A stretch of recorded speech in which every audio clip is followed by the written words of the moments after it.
الكيلوات تقريبا داخل على 200,000 كيلو. الرحلات عد معايا بقى. مصر 96 كلها، 2002 من اسكندريه لباريس، 2003 غرب اوروبا، 2004 فرنسا وايطاليا، 2005 فرنسا اسبانيا البرتغال فرنسا، 2007 كندا وامريكا، 2009 من اقصى جنوب افريقيا. الصوره دي هنا ملتقى المحيط الاطلنطي والمحيط الهندي، دي اقصى يابسه في الجنوب من قاره افريقيا.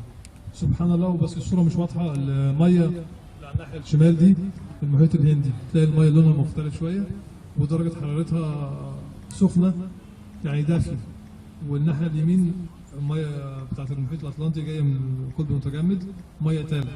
فسبحان الله هم بيلتقوا في الحته دي. بالظبط كده. الحته دي اسمها، انا كنت احسب اقصى نقطه اللي هي راس الرجاء الصالح اللي كنا خدناها في الجغرافيا. لما وصلت هناك اكتشفت ان في حته بعديها ب 170 كيلو اسمها راس اجالس، هو اسم برتغالي وبيسموها كيب اجالس، فرحت لها وهي دي اللي في الصوره. دي 2009. 2011 عملت رايت فور افريقيا، فور افريقيا اللي هي من سويسرا لسوازيلاند. 2012 2013 رحله النيل. لسه قدامي ان شاء الله كام رحله صغيرين كده، واحده القطب الشمالي وواحده طريق الحرير في اسيا، وان شاء الله امريكا اللاتينيه وامريكا الجنوبيه. دول المشروعات القادمه ان شاء الله.